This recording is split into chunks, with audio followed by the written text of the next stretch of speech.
আল্লাহ প্রত্যেকটা জাতির মধ্যে নারীও দিলেন, পুরুষও দিলেন, কিন্তু আমরা মানুষের মধ্যে আল্লাহ নারী জাতীয় দিলেন, পুরুষ জাতীয় দিলেন। কেন দিলেন? একজন আরেকজনের জন্য আকর্ষণ স্বরূপ। সুবহানাল্লাহ পড়েন। আল্লাহ কেন দিলেন?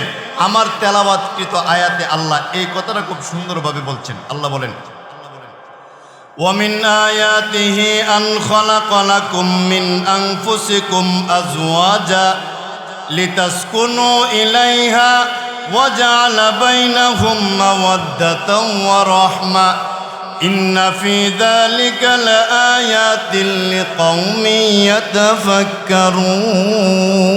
আল্লাহ বলেন, ওমিন আয়াতিহি আন খালাকা লাকুম মিন আনফুসিকুম আজওয়াজা। আমি আল্লাহ প্রত্যেকটা পুরুষের দেহের বাঁকা হাড্ডি থেকে তার স্ত্রীকে আমি আল্লাহ তৈরি করে পৃথিবীতে পাঠাই। একটু জোরে কন্যা সুবহানাল্লাহ। কেন তৈরি করে পাঠাইলেন? লিতাসকুনু ইলাইহা, যেন তোমরা আরাম করতে পারো, শান্তি পাও। আপনারা কি মনে করেন বৈধ স্ত্রী নিজের কাছে থাকলে যেমন শান্তি, অবৈধ আরেকজন নারী থাকলে এমন শান্তি কি পাওয়া যায়? কারণ লিতাসকুনু ইলাইহা, আল্লাহ বললেন তোমার পাজরের বাঁকা হাড্ডি দিয়া তোমার স্ত্রীকে আমি তৈরি করলাম। তবে হ্যাঁ, কেন করলাম? লিতাসকুনু ইলাইহা, যেন তুমি তোমার বাঁকা হাড্ডির কাছে গেলে শান্তি পাও, আরাম পাও। যদি শান্তি এবং আরাম উপভোগ করো, কি হবে? ওয়াজআলা বাইনাহুম মাওয়াদ্দাতা ওয়া রাহমা, যদি সেখানে গিয়ে তুমি তোমার শান্তি অনুভব করতে পারো, আমি আল্লাহ দুজনের অন্তরের ভিতরে আসমান এবং জমিনের মোহাব্বত আর রহমত ঢুকাইয়া দিব। সুবহানাল্লাহ। যদি আমি আমার স্ত্রীর কাছে থাকি, লিতাসকুনু ইলাইহা, সেটা হলো শান্তির জায়গা।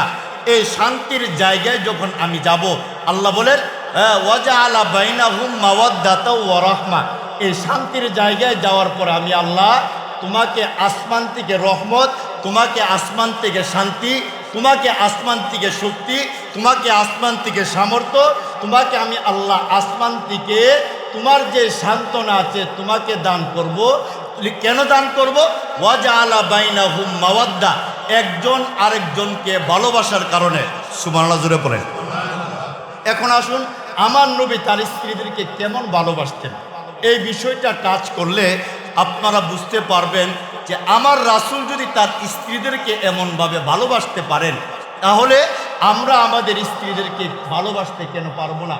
আম্মাজান আয়েশা সিদ্দিকা রাদিয়াল্লাহু আনহা একদিন রান্না করার জন্য পাতিলটা তেল নিয়ে বসছেন। নবী করিম সাল্লাল্লাহু আলাইহি সাল্লাম প্রায় কয়েক ঘন্টা দাওয়াতের কাজ শেষ করে এসে দেখেন আম্মাজান আয়েশা সিদ্দিকা রাদিয়াল্লাহু আনহা অর্ধেক রান্না হয়েছে, আবার অর্ধেক রান্না বাকি আছে। নবী করিম সাল্লাল্লাহু আলাইহি সাল্লাম বলছেন, আয়েশা তুমি আর বাকি যে অর্ধেক রান্নাটা আছে এর কিছু অংশ কাজ আমাকে দিয়ে দাও। আয়েশা সিদ্দিকা রাদিয়াল্লাহু আনহা বলেন, আপনি আল্লাহর রাসূল, আপনি কাজ করবেন? আয়েশা, আমি আল্লাহর রাসূল হয়েছি, তাতে কি হয়েছে? স্ত্রীর ক্ষেত্রে তো আমি স্বামী। সুবহানাল্লাহ পড়েন। বলে স্ত্রীর জন্য তো আমি স্বামী, এইভাবে আমি আল্লাহর রাসূল হতে পারি, তবে স্ত্রীর ক্ষেত্রে তো আমি স্বামী। স্বামী হিসাবে স্ত্রীকে সহযোগিতা করা এটা আল্লাহর বিধান। আমার রাসূল আম্মাজান আয়েশার হাদিস থেকে আমরা শুনেছি, পরে জেনেছি, রাসূল আরবি সাল্লাল্লাহু আলাইহি সাল্লাম প্রায় সময় আমার আয়েশা সিদ্দিকা যদি একটা কাজ করতেন, নবীজি আরেকটা কাজ করে দিতেন। যেমন আম্মাজান আয়েশা সিদ্দিকা রাদিয়াল্লাহু আনহা যদি পাতিলগুলি ধৌত করতেন, আমার নবী এমনভাবে প্লেটগুলি ধৌত করতেন। আম্মাজান আয়েশা সিদ্দিকা যদি গ্লাসগুলি ধৌত করতেন, আমার নবী দস্তরখানগুলি বিছায়া দিতেন। একদিন আল্লাহর রাসূলের কাছে জিবরিল আলাইহিস সালাতু ওয়াস সালাম এসে বলছেন, নবী গো, আপনি এবং আয়েশার দৃশ্যটা আল্লাহর কাছে পছন্দ হয়। আপনারা কি মনে করেন নবী হইয়া তার স্ত্রীর যদি প্লেট ধৌত করে দিতে পারেন, দস্তরখানা বিছায়া দিতে পারেন, এমনকি তার রান্না বান্নার কাটাগুলি এগুলি করে দিতে পারেন, তাহলে আমরা আমাদের নবীর উম্মত হইয়া আমার কলিজার টুকরা স্ত্রীর কোনো কাজে সহযোগিতা করার দরকার নাই। অনেক সময় দেখা যায় এই কথাটা আমরা বলি, এই তোমারে আমি বিয়ে করে আনছি, ঘরের কাজ তুমি করবা, অর্ডার মারে। এই তোমারে কিন্তু আমি বিয়ে করে আনছি, মোহর দিয়ে আনছি। বলে আনছো তো বুঝতে পারলাম, তুমি সন্তানও পালবা, ভাতটা তো রান্না করে দেখবা। আর আমাদের দেশের ভিতরে কিছু বদমিজাজি পুরুষ আছে, সেটা আমিও হতে পারি, কি সময় মতে রান্না না হইলে তার সেন্টিমিটার টিকতে হয় না। এই 2টা বাজে, তুমি দুপুরে রান্না করছো না, তুমি কি করো? আহা জনাব, গ্যাস তো ছিল না।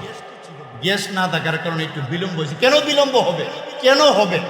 এই প্রশ্নটা করার কোনো স্বামীর অধিকার নেই। কেন না?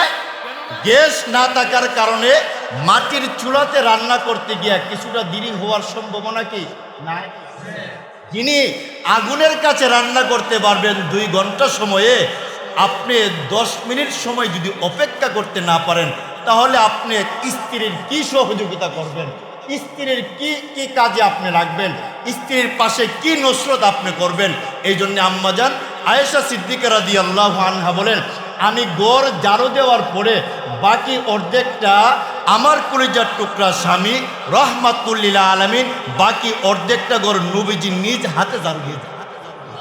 আপনারা কি মনে করেন আসমান এবং জমিনের নিচে যার সবচেয়ে বেশি সম্মান আর মর্যাদা, তিনি যদি তার ওয়াইফের বাকি অর্ধেকটা ঘর ঝাড়ু দিতে পারেন, আমি এবং আপনি আল্লাহর রাসূলের পবিত্র রাসূলের উম্মত, আমরা কি ঘরে একটু মুছা দেওয়া বা ঘরের মধ্যে একটু ঝাড়ু দিয়ে পরিষ্কার করলে গুনাহ হবে তো?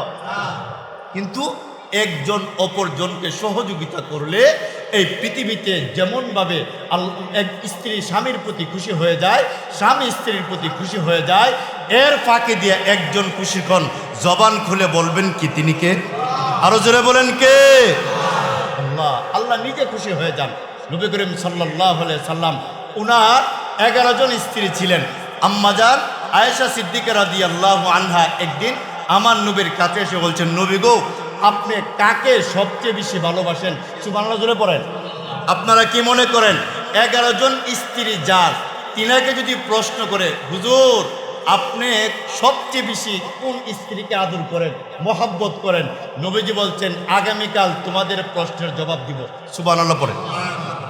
নবীজি আগামীকাল, আম্মাজান আয়েশা সিদ্দিকা বলেন, ইয়া রাসূলুল্লাহ, আপনি না আগামীকাল জবাব দিবেন বলছেন? বলে হ্যাঁ। তাহলে আপনি বলেন, প্রত্যেক স্ত্রী মনে মনে ধারণা যে হুজুর আমাকে সবচেয়ে বেশি ভালোবাসে, আমাকে বেশি ভালোবাসে, আমাকে বেশি ভালোবাসে, প্রত্যেকের ধারণা। কিন্তু নবী করিম সাল্লাল্লাহু আলাইহি ওয়াসাল্লাম পরের দিন এশারের নামাজের পরে হুজরা মুবারকে গেলেন, মসজিদে নববীতে নামাজ শেষ করে এশারের ঘরের মধ্যে যাওয়ার পরে বলে, তোমরা সবাই চলে আসো, তোমাদের প্রশ্ন কি? আমাদের প্রশ্ন হলো, কোন স্ত্রীকে আপনি সবচেয়ে বেশি আদর করেন? নবীজি বলছেন, তোমাদের প্রশ্নের জবাব আজকে আমি দেব ইনশাআল্লাহ। নবীজি বললেন, এক একজন করে ডাক দিলেন, আর 2টা খুরমা তার হাতে দিলেন, আর কানে কানে বললেন, কাউরে দেখায়ও না। সুবহানাল্লাহ পড়েন।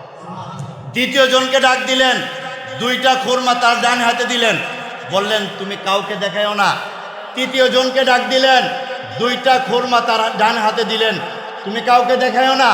চতুর্থকে স্ত্রীকে ডাক দিলেন, পঞ্চম, ষষ্ঠ, সপ্তম, অষ্টম, নবম, এইভাবে স্ত্রীদেরকে ডাক দিয়া প্রত্যেকের হাতে 2টা করিয়া দিছেন, আর বলছেন কানে কানে, তুমি কাউকে দেখাইবা না, বলবা না। নবী করিম সাল্লাল্লাহু আলাইহি ওয়াসাল্লাম বলছেন, আমি যার হাতে 2টা খুরমা দিলাম, তারে আমি সবচেয়ে বেশি ভালোবাসি। সুবহানাল্লাহ। নবীজির বন্টন দেখছেন? নবীজি বলছেন যে আমি যার হাতে 2টা করে খুরমা দিলাম, তারে আমি সবচেয়ে বেশি ভালোবাসি। আপনারা শিক্ষিত সমাজের মানুষ, নবীজি সবাইকে 2টা দিছেন নাকি একটা করে দিছেন? 2টা করে দিছেন। এর দ্বারা নবী করিম সাল্লাল্লাহু আলাইহি সাল্লাম বলেন, আমি আমার স্ত্রীদেরকে সমান তালে ভালোবাসি। আল্লাহু আকবার বলেন। এটা নবীজির আদর্শ, নবীজির সিফত। তবে হ্যাঁ, যদি আমাদের সামর্থ্য থাকে, মাসনা ওয়া সুলাসা ওয়া রুবা, কোরআনের আয়াত, যদি ফানকিহু মা তাবা লাকুম মিনান নিসাই মাসনা ওয়া সুলাসা ওয়া রুবা, যদি আপনার তৌফিক থাকে এক বিয়া করবেন। তার চেয়ে বেশি যদি আপনার গঠনমূলক শক্তি থাকে, সামর্থ্য থাকে, ধন সম্পদ থাকে, আপনি 2টা বিয়া করবেন, অসুবিধা নাই। তার চেয়ে বেশি শক্তি থাকলে, সামর্থ্য থাকলে, ধন সম্পদ থাকলে আপনি 3টা করতে পারবেন। তার চেয়ে বেশি শক্তি থাকলে, সামর্থ্য থাকলে আপনি 4টি করতে পারবেন। 4টির বেশির অনুমতি আছে কি? 4টে বিয়ে আপনি করতে পারবেন। তবে হ্যাঁ, শর্ত হলো চারজনকে এক চোখে দেখতে হবে। এক চোখে তেল, আরেক চোখে যদি ঘি দেখেন, তাহলে 4 বিয়া করা আপনার জন্য জায়েজ নয়। তবে হ্যাঁ, যদি আপনি দুনো চোখে সমান দেখেন, 4 বিয়া করা আপনার জন্য শুধু জায়েজ না, উত্তম। সুবহানাল্লাহ পড়েন। উত্তম আপনার জন্য। এই জন্যে নবী করিম সাল্লাল্লাহু আলাইহি সাল্লাম তিনি তার স্ত্রীদেরকে, আমি আপনাদের কাছে প্রশ্ন রাখতে চাই, আমার নবী তার স্ত্রীদেরকে সমান তালে মোহাব্বত করেছেন না কম বেশি? আরো জোরে কন। সমান তালে করেছেন। এটা আমাদেরকে আল্লাহর নবী শিক্ষা দিয়েছেন। যদি হ্যাঁ, তবে হ্যাঁ, এখন যে যুগ এবং যে অবস্থা তৈরি হয়েছে আমাদের দেশে, বিভিন্ন জায়গায় দেখা যায় একাধিক বিয়ে করে ঠিক, কিন্তু তাদের হক আদায় করে না, এমন অনেক বদমিজাজ কাপুরুষ আছে না? না, বিভিন্ন জায়গায় গিয়ে বিয়ে করে, অসুবিধা নেই। আপনি বিয়ে করেন, শক্তি সামর্থ্য আছে, বিয়ে করার পরে তার মোহরটা আপনি আদায় করেন। বলে হুজুর মোহরটা তো আমি বাকি রেখে দেই। বাকি রাখলেন, অসুবিধা নাই। আস্তে আস্তে তার মোহরটাকে আপনি শেষ করে দেন, কারণ এটা তো তার পাওনা, এটা ওয়াজিব, ফরজ, তাকে আদায় করে দিতে হবে। তবে মোহর না দিয়ে আপনি যদি ইন্তেকাল করেন, স্ত্রী যদি আপনাকে ক্ষমা না করে, হাসরের মাঠে আল্লাহর কাঠগড়ায় দাঁড়ায়া আপনাকে জবাব দিতে হবে। কি জবাব? আপনি যে বিয়ে করছেন, মোহর আদায় করছেননি। বলে না, এর কারণে যদি স্ত্রী তার প্রতি নাখুশ হয়, সেই স্বামী যদি আল্লাহওয়ালাও হয়, তাহাজ্জুদ গুজার হয়, হাজী সাহেবও যদি হয়, আরো বড় আল্লাহর ওলিও যদি হয়, হাসরের মাঠে ধরা খাওয়ার সম্ভাবনা নাই? কিন্তু আমাদের উপমহাদেশের ভিতরে একটা জিনিস আমি খুব সবসময় দেখি, মোহর বেশি হওয়ার প্রতিযোগিতা, আদায় করার প্রতিযোগিতা নাই। কথা কন না, ঠিক নেই? আমার ভাইয়ের ছেলে বিয়ে করছে, ভাইয়ের মেয়ের বিয়ে দিছি, মোহর 10 লাখ। আমার মেয়ে বিয়ে দমু, মোহর দ্বিতীয় 2 লাখ বাড়ায়া 15 লাখ, 5 লাখ বাড়ায়া। আমার বাসার পাশের বাসার মেয়ে বিয়ে দিছে, মোহর 15 লাখ, আমরা মোহর করবো 20 লাখ। আমার বাসার পাশের বাসার মোহর ধরছে 25 লাখ, আমরা ধরবো 30 লাখ। কেরে? তার কাছ থেকে যেন আমরা ছোট না হই। আমি একজনকে জিজ্ঞাসা করলাম, এইভাবে যে আপনারা প্রতিযোগিতা করেন, ও হুজুর মোহর তো আদায় করা লাগে না, সমাজের মধ্যে নিজের বড় মনে করে রাখতে গিয়া সমাজের মানুষের কাছে আমার মেয়ের বিয়েটা উচ্চমানের জায়গায় হয়েছে, এই বিষয়টা বুঝাতে গিয়া আমরা বেশি মোহর ধরি। আপনারা কি মনে করেন, সমাজের মানুষকে দেখাইতে গিয়া আপনি আদায় না করলে সমাজের মানুষ এই বিয়ে টিকায় রাখতে পারবেন নাকি আল্লাহ? আল্লাহ। এই জন্যে আইসারুহু মাউনাতান আর নেকাহু বারাকাতান, আইসারুহু মাউনাতান বা মুকনাতান, বিয়ে শাদীর ক্ষেত্রে মোহর কমায়া ধরে এই বিবাহ শাদীকে সহজ করা। আপনারা কি মনে করেন, বিবাহ শাদী যদি কঠিন হয়ে যায়, জিনার বাজার সহজ হবে? জোরে কোন ঠিক কিনা? জিনার বাজার সহজ হয়ে যাবে। এখন আসুন শেষ দিকে চলে আসলাম। নবী করিম সাল্লাল্লাহু আলাইহি সাল্লাম বলেন, যদি কোনো স্বামী ইন্তেকাল করার সময় তার স্ত্রী তার জন্য আফসোস করে, যদি কোনো স্ত্রী ইন্তেকাল করার সময় তার স্বামী তার জন্য আফসোস করে, আল্লাহ উভয়জনকে মাফ করে। আর আমাদের দেশের মধ্যে দেখা যায়, স্বামী ইন্তেকাল করার পরে যদি স্ত্রীকে জিজ্ঞাসা করো, এই তোমার তো স্বামী মারা গেছে, মারিয়েছে গা, ভালো হয়েছে, আমার বরণ পোষণ দিতে পারে না, খাওয়ান দেয় না, আটকায় রাখছে। যদি স্ত্রী মারা যায়, স্বামীকে যদি জিজ্ঞাসা করা হয়, অনেক ক্ষেত্রে আপনারা না, অনেক যারা বাজে খারাপ লাইনে আছে তাদেরকে যদি জিজ্ঞাসা করে, এই সেরাগালি তোমার তো বউ মারা গেছে, মনে মনে খুশি, আরেকটা বিয়ে করতে পারো। এমন বদমিজাজ আমাদের অনেক মা বোনদের মধ্যে আছে, অনেক আমার বাবাদের মধ্যে আছে, যুবক ভাইদের মধ্যে আছে। অথচ আল্লাহর নবী বলেন, কোনো স্ত্রী মারা গেলে স্বামী যদি তার জন্য কান্না করে আর বলে, আমার স্বামী এই পৃথিবীর শ্রেষ্ঠ স্বামী ছিল। কোনো স্ত্রী যদি মারা যায়, স্বামী যদি বলে, আমার স্ত্রী যদি বলে আমার স্বামী শ্রেষ্ঠ স্বামী ছিল, আল্লাহর রাসূল বলেন, স্ত্রীর প্রথম সাক্ষীটাকে গ্রহণ করে আল্লাহ। তার স্বামীর যদি গুনাহ আসমান থেকে জমিন পর্যন্ত ভরপুর হয়ে যায়, তার স্ত্রীর গুনাহ আসমান পর্যন্ত ভরপুর হয়ে যায়, একজন অপরজনের প্রধান এবং প্রধান সাক্ষী দেওয়ার কারণে আল্লাহ উভয়জনের জিন্দেগির গুনাহ মাফ করে দেয়। সব স্ত্রীরা যে ঠিক, কারণ আমাদের বাঁকা হাড্ডি দিয়া বানাইলেন, এরা কিন্তু একটু বাঁকাই থাকবে। কি থাকবে? বাঁকা। আপনি দেখবেন ছাগল বা বেড়া, যদি আপনি ছাগল কিংবা বেড়াকে যদি আপনি সামনের দিকে টান দেন দড়ি লাগায়া, আপনি দেখবেন এই ছাগল আপনি গলার মধ্যে রুশি লাগাইছেন, রুশি লাগায় তারা আপনি জোরে টান দিতেছেন, যত জোরে টান দিবেন তার 4টা পাও কিন্তু ইমার্জেন্সি ব্রেক, জোরে কোন না, আপনি জিন্দিগি তো টাইম না তারা আনতে পারবেন না। আবার যদি সেই ছাগলের পিছে হুড়ু হুড়ু করে ডাক দেন, এমন দূর দিব বাড়িতে যাওয়ার আগে আপনি আটকেও রাখতে পারবেন না। কথা ঠিক বললাম না বেটি? এই জন্য এই আমাদের মা বোনদের মধ্যে একটা আলাদা একটা খটকামির মিজাজ আছে, যদি না কইরা না এই না ডারে হা করতে অনেক সময় লাগবো। আপনি যদি মনে করেন না না করতে কেন তারে রাখতাম না, ছেড়া দেবো না, আপনি যদি বেশি টাইট দিতে যান তাহলে আপনার সংসার ভেঙে যাবে, সংসারের আরাম আয়েশ তছনছ হয়ে যাবে। এই সরলটাকে এই সত্যটাকে আপনি আস্তে আস্তে মরায়া যে আই লাভ ইউ, তোমার চেয়ে সুন্দর কেউ নাই, তুমি অনেক ভদ্র, তুমি অনেক ভালো, তুমি অনেক ভালো মানুষ, তোমার অনেক গুণ আছে, রূপ আছে, এইগুলি বইলা বাইল দিয়া তার কাছ থেকে যে জিনিস আদায় করা যায় শক্ত হইয়া আদায় করতে পারবেন তো? এই জন্যে নবী করিম সাল্লাল্লাহু আলাইহি ওয়াসাল্লাম বাঁকা হাড্ডি দিয়া স্ত্রীদেরকে বানাইলেন, হুন্না লিবাসুল লাকুম ওয়া আনতুম লিবাসুল লাহুন। নারীর পোশাক হইল পুরুষ, স্বামীর পোশাক হইল মহিলা, মহিলার স্ত্রী, স্ত্রীর পোশাক হইল স্বামী। উভয়জন মিলে ভালোবাসায় সংসারে চললে, আল্লাহ নবীর আরেকটা হাদিস আমার মনে পড়ে গেল, যে ঘরের মধ্যে স্বামী এবং স্ত্রীর মিল মোহাব্বত থাকবে এই ঘরে আল্লাহ এক্সট্রা আরেকজন ফেরেশতা পাঠিয়ে তাদের জন্য মাগফিরাতের দোয়ার ব্যবস্থা করে।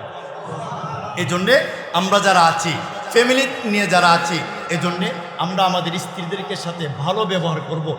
যে সমস্ত মা বোনরা আমার কথা শুনেন, আমি আপনাদেরকে বলবো আপনারাও আপনাদের স্বামীদের সাথে ভালো ব্যবহার করবেন। আমার এবং আপনার ব্যবহারে একটা সন্তানের ব্যবহার শেখানো হয়। আপনারা কি মনে করেন স্ত্রী এবং স্বামীর ব্যবহার, আচার আচরণ, চাল চলনের প্রভাব সন্তানের মধ্যে পড়ে কি? এরপরে আপনার ছেলে শিখবে, আপনার মেয়ে শিখবে। তবে হ্যাঁ, আমাদের সমাজে অনেক সময় দেখা যায় অনেক বাবারা আছে, আমরা অনেক অন্য কাজ করি, যেমন অনেক আমার কলিজার টুকরা বাইরে আছে সিগারেট খায়।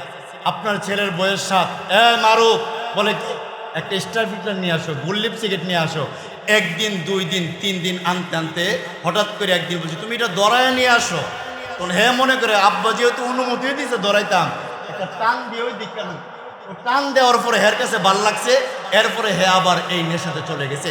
আপনি সিগারেট খান অসুবিধা নাই, আপনার ছেলে যেন না শিখে, আপনি সিগারেট খান অসুবিধা নাই, আস্তে আস্তে আপনি বন্ধ করে ফেলবেন, কিন্তু আপনার সন্তানরা যেন না শিখে সেই দিকে সজাগ রাখার দরকার বাজান আসেনি। এই জন্যই তো অনেক সময় ছেলেরা কথা শুনে না, মেয়েরা কথা শুনে না। শুনবে কেমনে? ছেলের সামনে বসে তো তুমি সিগারেট খাও, তুমি তো আল্লাহর কথা শুনো না। ঘুরে কন্যা, আপনি যদি আল্লাহর কথা শুনেন না, আমাদের কাছে এসে বলে হুজুর ছেলে তো কথা শুনে না, মেয়ে তো কথা শুনে না। আমরা বলি যে সিগারেট খাওয়া ছাড়ছেননি বলে না, নামাজ পড়েননি বলে না। আপনি যে আল্লাহর কথা শুনেন না, তাহলে আপনার সন্তান আপনার কথা কিভাবে শুনবে? আপনারা কি মনে করেন আমি যদি আল্লাহর কথা না শুনি সন্তান কি আমার কথা শুনবো? আরো জোরে কন। এই জন্যে আমাদের স্বামী স্ত্রীর মধ্যে মিল মোহাব্বত ভালোবাসা রাখা এবং বিবাহ শাদীকে সহজ করা, এবং বিবাহের নামে যারা আধিপত্য বিস্তার করে বিভিন্ন সময় আপত্তিকর বক্তব্য বা ভিডিও যাদের ভাইরাল হবে, তারা দেশের জাতীয় জায়গায় থাকার কোনো অধিকার রাখে না। যে কোনো দলের হতে পারে, যে কোনো গোষ্ঠীর হতে পারে, ইসলামিক দলের হতে পারে, নন ইসলামিক দলের হতে পারে, যে কোনো দলেরই হতে পারে। আইন সবার জন্য সমান, জোরে কোন ঠিক কিনা? তবে হ্যাঁ, যদি মনে করেন যে না স্ত্রীরা একটু বেশি ঝামেলা করে, তাহলে আমি আপনাদেরকে আমার একটা পরামর্শ দিব। আমার উস্তাদ বলতেন স্ত্রীর সাথে বেশি ঝগড়ার সাথে করা দরকার নাই। সন্ধ্যার পরে 3 থেকে 4 কেজি গুঁড়া মাছ কিনা বাসায় নিয়ে যাবেন, দেখবেন এই গুঁড়া মাছ বানাইতে বানাইতে কোমর সুজইব, আস্তে আস্তে টিকে জোরে কোন ঠিক নেই। এই জন্য আল্লাহ তাআলা আমাদের সকলকে, আমার তেলাওয়াতকৃত আয়াত আল্লাহ বলেন ওয়ামিন আয়াতিহি আন খালাকা লাকুম মিন আনফুসিকুম আজওয়াজা। নারী এবং পুরুষকে আমি আল্লাহ তার বাঁকা হাড্ডি থেকে তার ওয়াইফ স্ত্রীকে আমি আল্লাহ সৃষ্টি করলাম। প্রশ্ন করতে পারেন হুজুর অনেকে যে 2 জন স্ত্রী আপনার বাঁকে হাড় দিয়ে 2 জন বানাইলেন, অনেকের যে 3 জন স্ত্রী আপনার বাঁকা হাড্ডি দিয়ে 3 জন বানাইলেন, অনেকের যে 4 জন স্ত্রী আপনার বাঁকা হাড্ডি দিয়ে 4 জন বানাইলেন, আপনারা কি মনে করেন সেই ক্ষমতা আল্লাহর আছে কি? আরো জোরে কোন। এরপর আল্লাহ কি বলেন লিতাসকুনু ইলাইহা, যেন স্বামী এবং স্ত্রীর মধ্যে মিল মহব্বত থাকলে এই ঘরটা জান্নাতি সুখের ঘর হয়ে যায়। স্বামী এবং স্ত্রীর মধ্যে বেমিল থাকলে এই ঘর থেকে জাহান্নাম শুরু হয়ে যায়। জোরে কোন ঠিক কিনা? এরপর আল্লাহ বলেন, এই কি বলেন শেষে, ওয়াজআলা বাইনাহুম মাওয়াদ্দাতা ওয়া রাহমা, যে ঘরের মধ্যে স্বামী স্ত্রী মিল মহব্বত থাকবে আমি আল্লাহ আসমান থেকে রহমত বরকত দান করব। আপনারা কি মনে করেন মিল মহব্বত ভালোবাসায় আমাদের ফ্যামিলি যদি আমরা চালাইতে পারি, আসমান থেকে রহমত বরকত দান করবেন কে? আরো যদি বলেন কে? এই জন্য আল্লাহ তাআলা আমাদের সকলকে পারিবারিক শান্তি যদি আপনি চান, আপনি যদি পারিবারিক শান্তি চান, সামাজিক শান্তি চান, রাষ্ট্রীয় শান্তি চান, তাহলে একমাত্র আপনার ঘরের মানুষদেরকে আপনি আল্লাহ এবং তার রাসূলের পরিচয় করায় দেওয়া, কোরআন শিক্ষা দেওয়া, নামাজ পড়ার ব্যবস্থা করে দেওয়া, আল্লাহ রাসূলের হুকুম পালন করার জন্য যে তরিকাগুলি আছে এইগুলিকে আমার ঘরের মধ্যে অ্যাডজাস্ট করা, এতটুকু আমি আপনাদেরকে আশ্বস্ত করতে পারি। যদি আপনার ঘরে কোরআন থাকে, নামাজ থাকে, পর্দা থাকে, আল্লাহর কসমকে বলতে পারি আপনার ঘর থেকে অশান্তি সৃষ্টি হতে পারে না। জোরে কোন ঠিক কিনা? যেই ঘরে নামাজ নাই, কোরআন তেলাওয়াত নাই, অশ্লীল আছে, বেহায়াপনা আছে, বেলাল্লাপনা আছে, সেই ঘর থেকে যুদ্ধ শুরু। আরো জোরে।